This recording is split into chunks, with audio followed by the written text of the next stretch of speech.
All right. Hello, students, graduate students. It's the second edition of Office Hours with Dr. Vooris. You can see my nice new studio microphone that I have here for all my online classes that I have to give now. Today's Office Hours um, review is understanding your three options for finishing the graduate program. Every student has to do a 6 credit culminating project. That class has to take place, or that project has to take place once you finish all your regular coursework. So you have to have 24 credits completed, and you have to have at least a 3.0 GPA. If your GPA is under 3.0, you will have to retake some classes that make sure it's over 3.0 before you are allowed to do your culminating project. And what I'm going to talk to you about right now is the three options you have. The first option that you have is to do an internship. And I would say that this is by far the most popular choice to go ahead and do that internship. We've put we've put students at sites all over the United States. I have another video that I'm going to make sure to mention in the comments below. I did another video on internships and some resources to find internships and things like that. One of the best resources that I mentioned in that video is the job link on LinkedIn. So if you haven't watched that video, go watch it right now.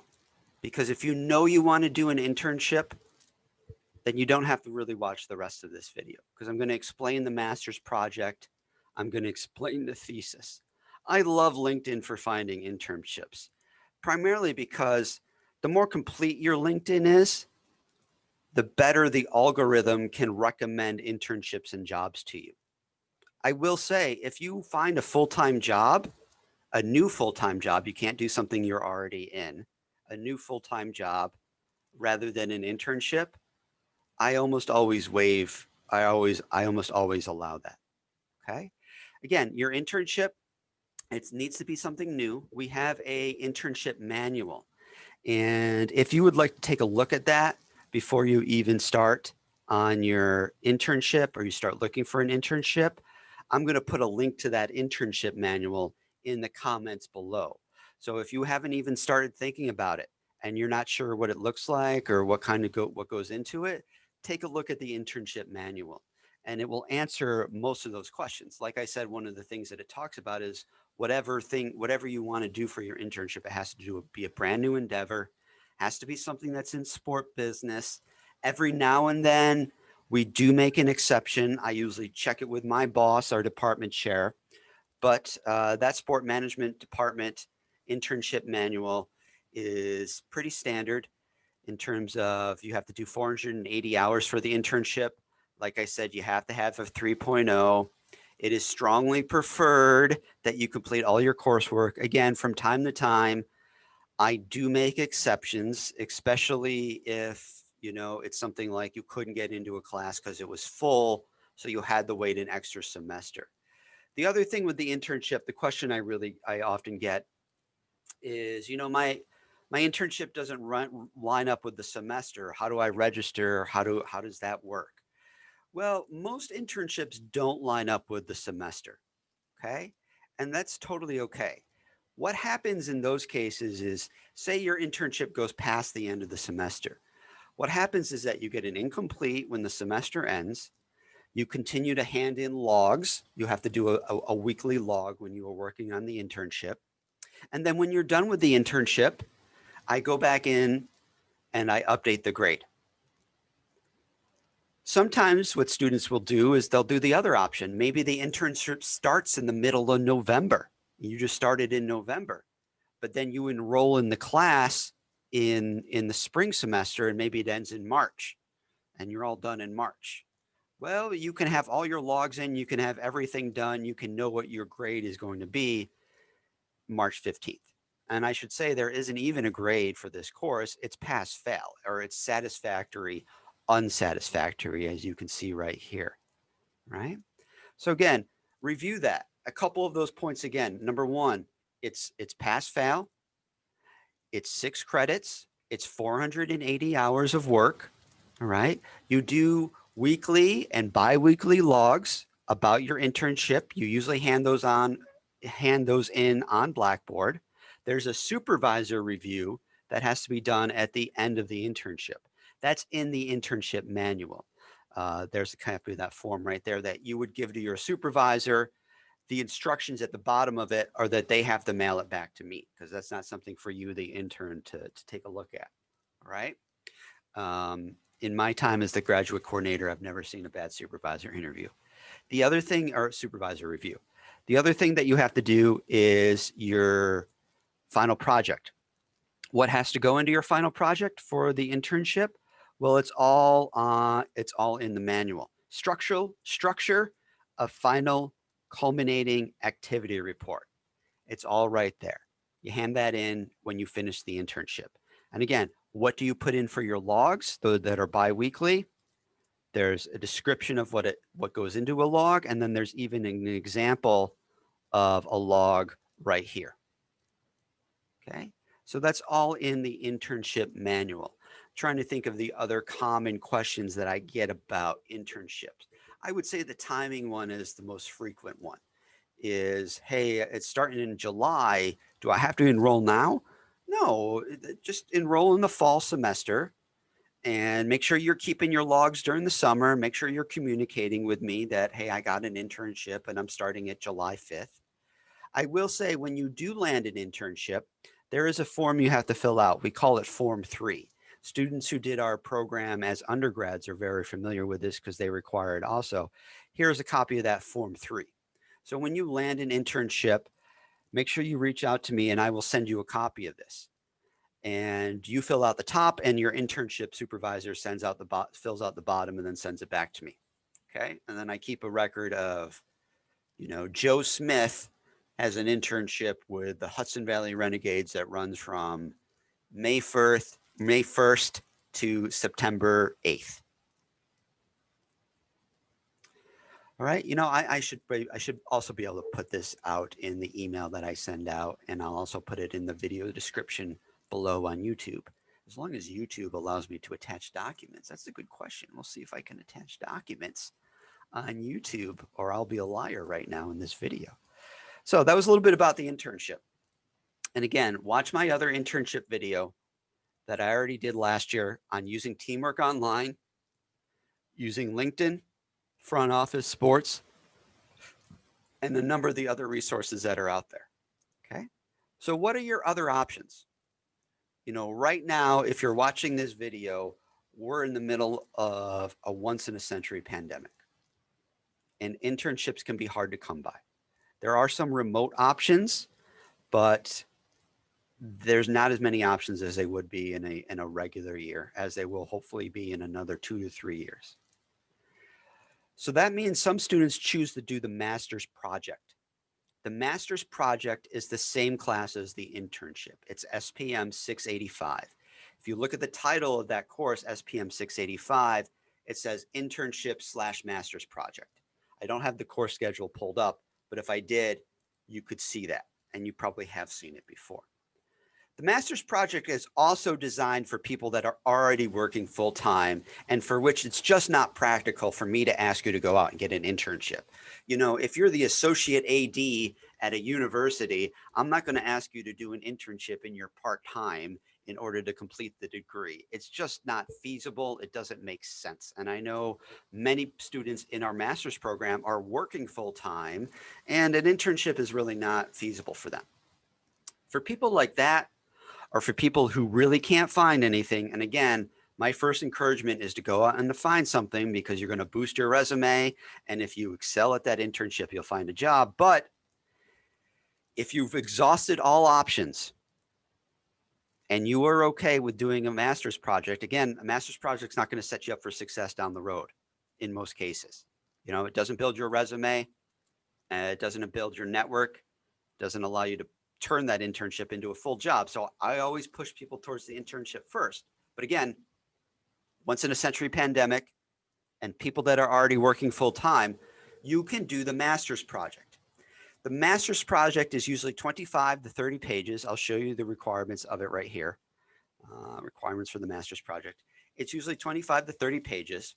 You have wide latitude on picking the topic for, you have wide latitude for picking the topic for your master's project. It is not original research. It is not original research. So people usually think of a project, or they think of some kind of content analysis research they can do, or they think of a project problem that they want to address. Notice the or here. All right. It's a project. It's a little bit of research. It's a problem you want to address. Okay.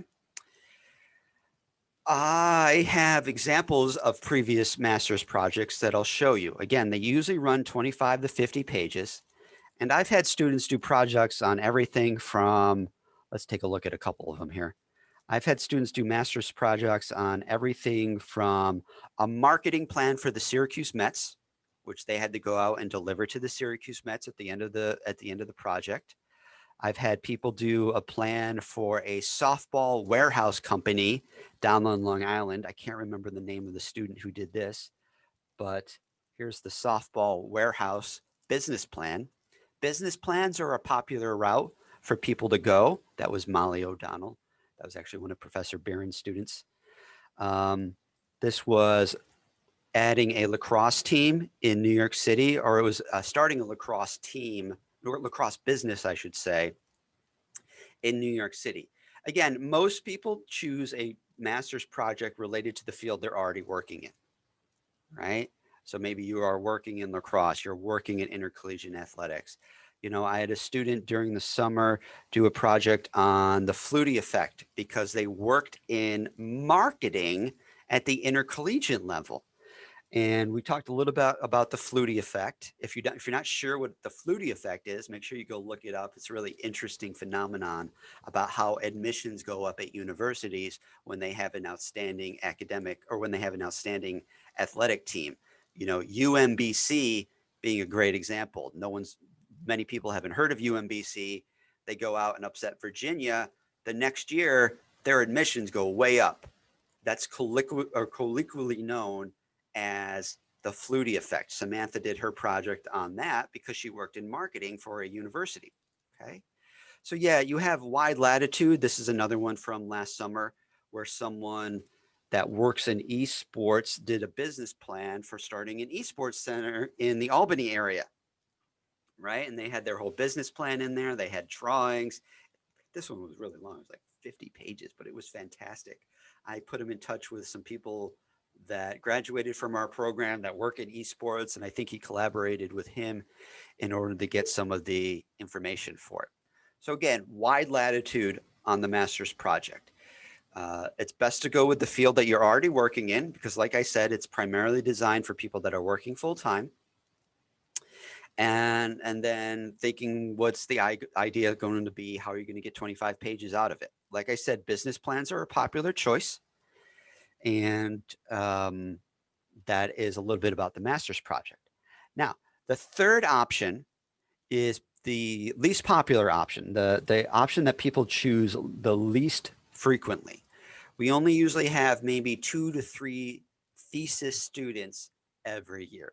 And the thesis is bona fide research. All right.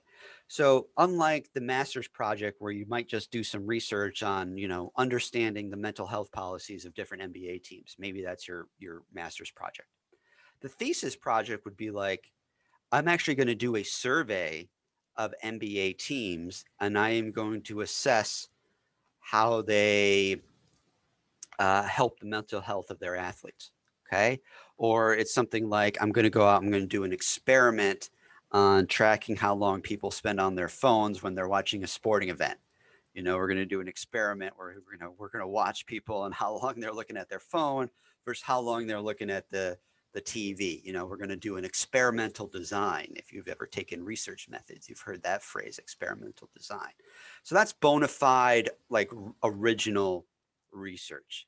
And again, we usually have 2 to 3 students each year that do that thesis. Let me see if I can bring up a thesis project because that is not a thesis project. I just opened that on my other computer and it was not a thesis. You know, I have Nolan's thesis that's out here somewhere.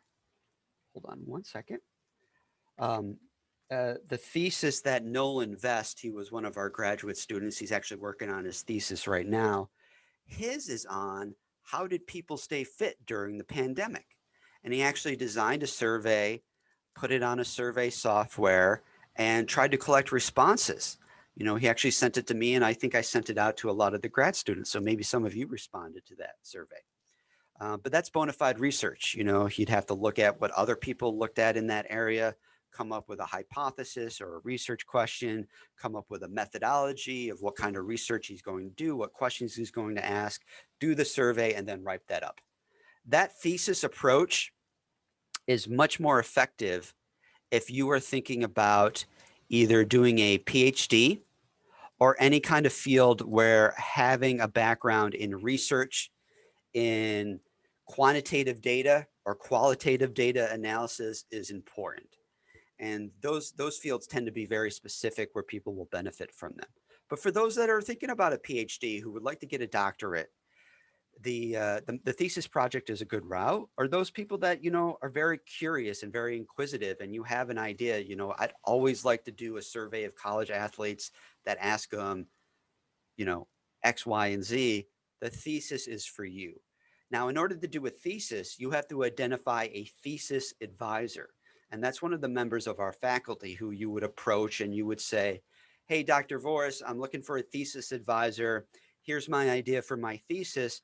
Would you be my thesis advisor? Which is kind of like a mentor that works with you during that thesis project, who that you would send drafts to, that they would give you feedback on that draft.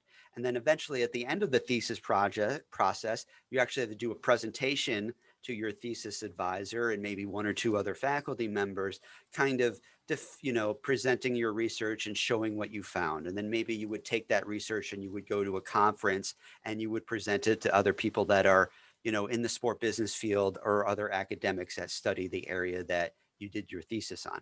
I'd love to get more thesis students because I think there's an opportunity for more people to do good research on things that go on in the sport business realm, that go on in the sport and society realm, that go on in sport and the sociological issues that intersect with sports. So if you want to do the thesis, you have to start with the thesis advisor. Those of you that have taken research methods or will take research methods, it's kind of like your research methods class, just, you know, taken all the way to completion and taken all the way until you finish that project that you start in research methods. Most students in research methods, they have to do IRB training, they have to do city training, they have to write like the first half of a draft of a research paper. That's a good place where most people start the first half of their thesis, and then they're ready to go. And all they need to do is the second half of the thesis, which is usually, like I said, the actual experiment or the survey or the interviews, and then the analysis of that data that you've collected, whether it be qualitative or quantitative. So that wraps up my office hours for today on the three options that students have in order to complete the program for their culminating project. Again, option number one is the internship. Option number two is the master's project, and that's the same class as the internship. Master's project, a lot of latitude. Most people do business plans. Option number three is the research thesis, which you would probably start in your research methods class, and then working with a thesis advisor, you would complete while taking SPM 686, which is your master's thesis class. Again, that's different from the 685 class that is master's project and internship, depending on which one you choose. All right, folks, that's this edition of Dr. Vooris's Office Hours. Thanks for joining. Don't forget to like and subscribe and click the links below if you need more information. I feel like a YouTube star. It's great.